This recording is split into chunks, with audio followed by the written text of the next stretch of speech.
আসসালামু আলাইকুম। একটা জিনিস খুব পীড়া দিচ্ছে, খুব ভাবাচ্ছে।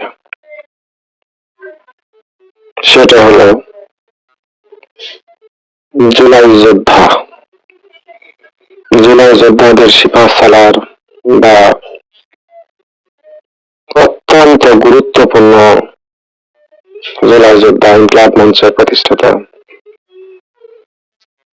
জনাব ওসমান হাদি, আমাদের ছোট ভাই জনাব ওসমান হাদি গত 12/12/2025 তারিখ শুক্রবার নামাজের পর 2টা 25 মিনিটে গুলিবিদ্ধ হন, আক্রান্ত হন। মাথার ভিতর, কানে পাশ দিয়ে গুলি লেগে মাথার ভিতর মগজঘাত করে মাথার অপর অংশ দিয়ে বের হয়ে গেছে। তিনি এখন জীবন মরণ সন্ধিক্ষণে। আল্লাহ ভালো জানে কি অবস্থা হতে পারে ভবিষ্যতে। কিন্তু তাকে যে গুলি করলো, তাকে দেখুন।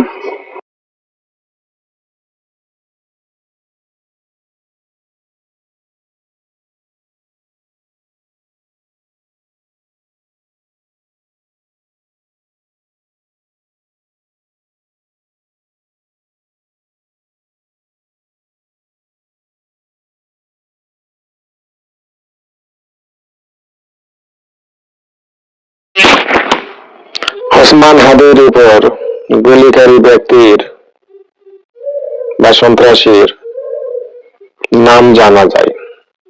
তার নাম ফয়সাল।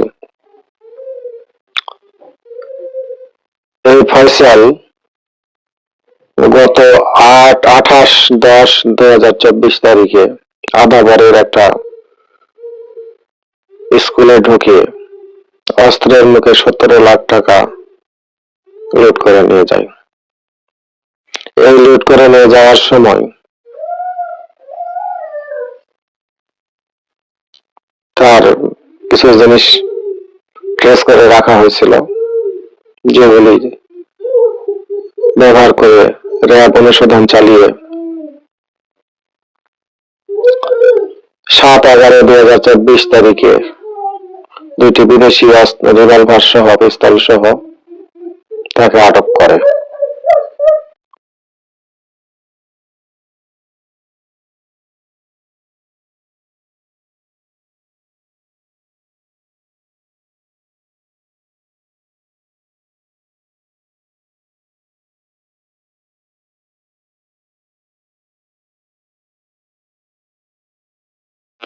ফয়সাল ধরা পড়ল 7/11/2024 তারিখে। 3টা মাস না যেতেই তাকে জামিনের জন্য উঠে পড়ে লাগলেন বিএনপির কেন্দ্রীয় নেতা ব্যারিস্টার কায়সার কামাল ও মাহফুজার রহমান এবং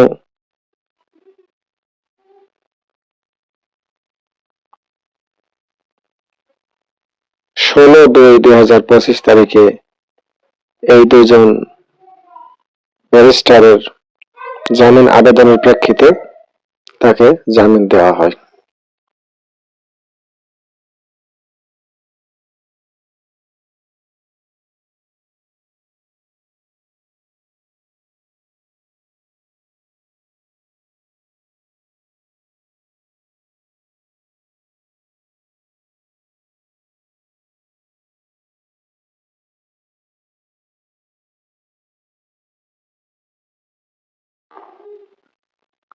এবং তাদের জামিন আবেদন মঞ্জুর করেন সাবেক ছাত্রলীগ নেতা বর্তমান বিচারপতি মোহাম্মদ আলী ও বিচারপতি এস.কে তাহসিন।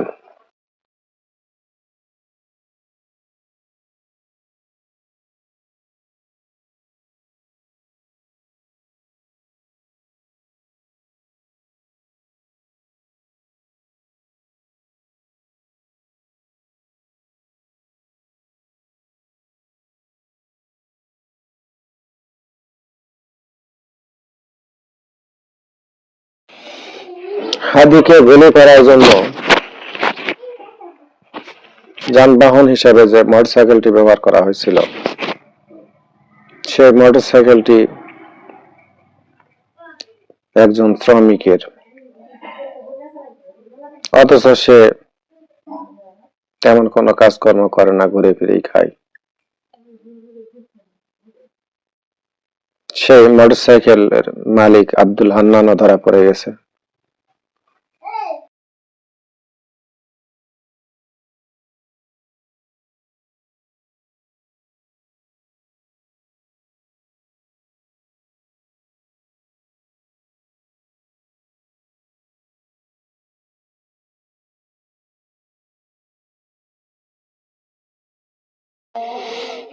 ফয়সালের বাবা মা, আত্মীয় স্বজন, গার্লফ্রেন্ড, বন্ধু বান্ধব সবার ছবি সোশ্যাল মিডিয়ায় ভাসতেছে।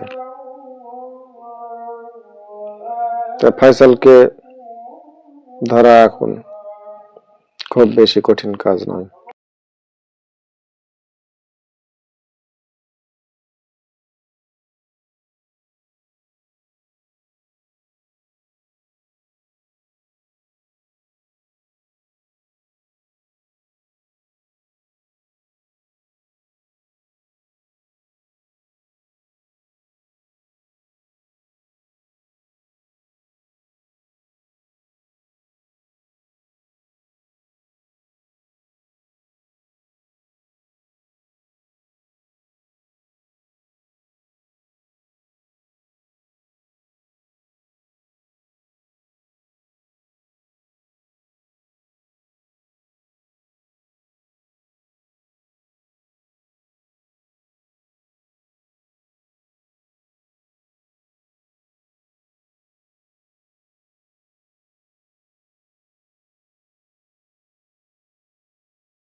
একজন জুলাই যোদ্ধা, যার জীবনের ঝুঁকি আছে প্রতি মুহূর্তে,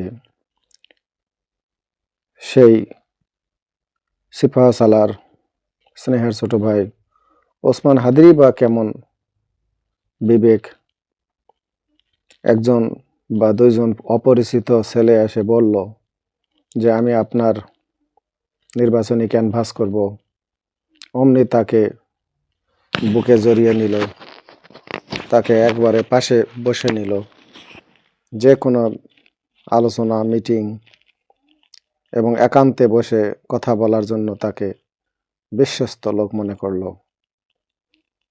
তার তো উচিত ছিল যে তার পূর্ব পরিচিত যারা ছিল, যারা তার হিতাকাঙ্ক্ষী, সবসময় বিপদে আপদে যারা পাশে ছিল, তাদেরকে নিয়ে সবসময় তাদেরকে কাছাকাছি রাখা। কিন্তু এরকম অপরিচিত ছেলে যারা তার জীবনের জন্য হুমকি হতে পারে, এমন কাউকে কেন সে এত কাছে নিল? এটা তার ভুল নয়? এই ভুলের জন্য তাকে জীবনের খেসারত দিতে হচ্ছে।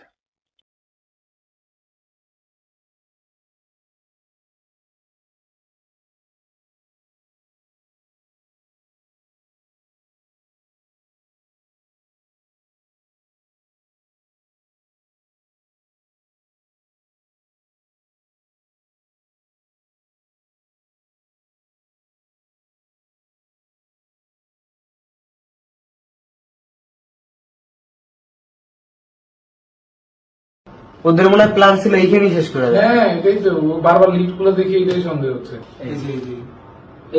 একটু স্লোতে মারেন, স্লোতে মারেন। 4 জন ঢুকছে। আচ্ছা, একটু স্লোতে মারেন। না না, দরকার নেই, 2-4 জায়গা একদম উঠে ঢুকুক, সমস্যা। এই দেন না ওদের দেখলেই ওদের সন্দেহজনক। দেখেন দুইজনে ওরা কিন্তু যাইতেছে না লিফটে। ওদের মনে হয় প্ল্যান ছিল এইখানেই শেষ করে দেয়। হ্যাঁ, এটাই তো বারবার লিস্ট গুলো দেখে এটাই সন্দেহ হচ্ছে। আচ্ছা, এখন কি রে ভাই? ওকে আমায় দিয়েছে। ও কিন্তু জুতা পড়ছে কোন জায়গায় দেখছেন? হ্যাঁ, খুলছে ওই জায়গায়। আর ভাই হয়েছে, চুপ কর।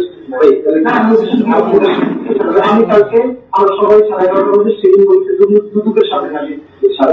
হ্যাঁ, তাহলে আমি তাহলে ওইখানে আসবেন, সবাই থেকে 11:30 আসেন। বিজয়নগরের রক্তমাখা সেই দুপুরের রেশ কাটতে না কাটতেই ঘটনাটি নতুন এক মোড় নিল। রাজধানীর ব্যস্ত সড়কে প্রকাশ্য দিবালোকে ইনকিলাব মঞ্চের সংগঠক ওসমান হাদিকে হত্যার উদ্দেশ্যে গুলি চালানো শুটাররা আর দেশে নেই, এমনই চাঞ্চল্যকর তথ্য সামনে এনেছেন কাতার ভিত্তিক সংবাদ মাধ্যম আল জাজিরার প্রবাসী বাংলাদেশি সাংবাদিক জুলকার নাইন সায়ের। নতুন এবং ফিরে আসা গ্রাহকদের জন্য নগদে চলছে ক্যাশব্যাক সহ প্রতিদিন হাজারো উপহার জেতার সুযোগ। হবে আশা আর ফেরা, সারপ্রাইজ সেরা। শনিবার ১৩ ডিসেম্বর দিবাগত রাতে নিজের ভেরিফাইড ফেসবুক আইডিতে দেওয়া এক স্ট্যাটাসে তিনি জানান, হামলার সঙ্গে জড়িত মূল শুটার ও তার সহযোগী সীমান্ত পাড়ি দিয়ে ভারতে পালিয়ে গেছে। সায়েরের দাবি অনুযায়ী সাবেক ছাত্রলীগ নেতা ফয়সাল করিম মাসুদ ওরফে দাউদ খান এবং মোটরবাইক চালক আলমগীর হোসেন গত ১২ ডিসেম্বর সন্ধ্যায় বাংলাদেশ ছাড়েন। তাদের বর্তমান অবস্থান ভারতের আসাম রাজ্যের গুরুত্বপূর্ণ শহর গুয়াহাটিতে।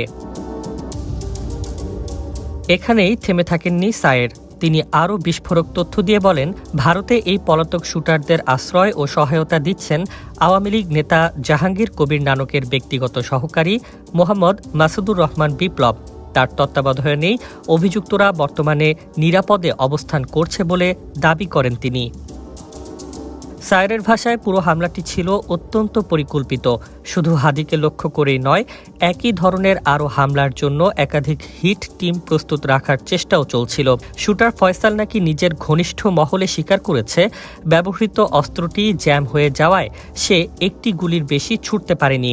পরিকল্পনা ছিল টানা ৪টি গুলি করে নিশ্চিত হত্যাকাণ্ড ঘটানোর।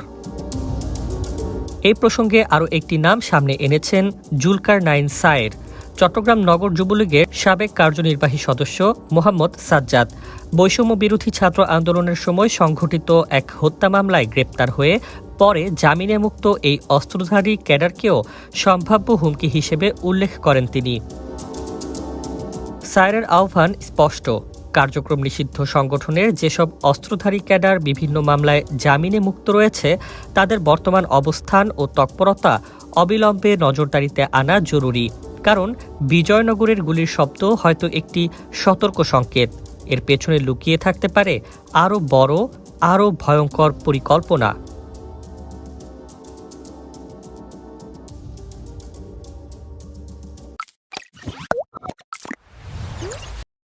সব প্রমাণ হাতে আসার পরে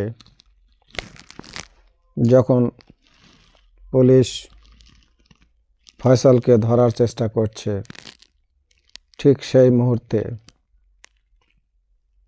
কে বা কাহারা তাদেরকে ভারতে পালিয়ে যেতে সাহায্য করলো।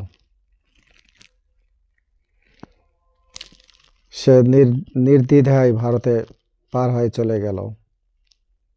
সেখানে ভারতের ওপারে তাকে উষ্ণ অভ্যর্থনা জানানোর জন্য মানুষ প্রস্তুত হয়ে আছে। সীমান্তরক্ষী বিডিআর তাকে ধরতে পারল না। ওপাশে বিএসএফ তাকে সাদর সম্ভাষণে ওপারে ঢুকে নিল। যেখানে ফেলানির মতো কেউ সীমান্ত প্রাচীরের বা বেড়ার কাছাকাছি যাওয়া মাত্র গুলি করে হত্যা করা হয়, সেই বিএসএফ তাদেরকে নির্দ্বিধায় ভারতে ঢুকে নিল। কোনো বাধা দিল না, কেউ বাধা দিচ্ছে না, বিডিআরও না, বিএসএফও না। ভেবে দেখেছেন বিষয়টা কি? দেশের পরিস্থিতি কোথায় গিয়ে ঠেকেছে? এই জুলাই যোদ্ধারা নিজের জীবন দিয়ে বলেছিল যে দেশে গণতন্ত্র ফিরিয়ে আনবে, দেশে যে দীর্ঘদিন ধরে একটা সরকার জগদ্দল পাথরের মতো বসে আছে মানুষের কাঁধে, তাকে সরিয়ে দিয়ে নতুন একটা কাঠামো তৈরি করবে দেশে। জীবনের ঝুঁকি নিয়ে রাষ্ট্রের কল্যাণে যারা কাজ করতেছে তাদের জীবনের কোনো দাম নেই, বরং জীবনের ঝুঁকি নিয়ে যারা কাজ করছে সেই মানুষগুলি অনায়াসে মারা পড়বে, কেউ ঠেকাতে পারবে না, কেউ ঠেকাবে না। নির্দ্বিধায় তারা মারা পড়বে।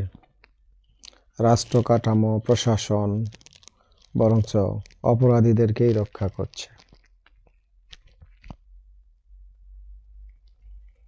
যে অপরাধীরা আবারও বীর বিক্রমে ক্ষমতায় আসবে, দেশ পরিচালনার দায়িত্ব নেবে এবং রাষ্ট্রকে লুটপাট করে সরকার পরিচালনার নামে সবকিছু লুটপাট করে বিদেশে পাচার করবে এবং তারাই দেশের হর্তাকর্তা হয়ে থাকবে। কি আফসোস!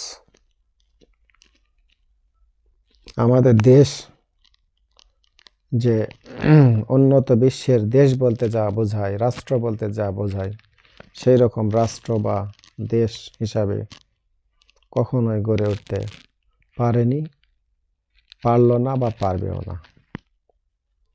এই আফসোস নিয়েই বা এই নিয়তি নিয়েই এই দেশের নাগরিক হিসেবে আমাদেরকে বেঁচে থাকতে হবে।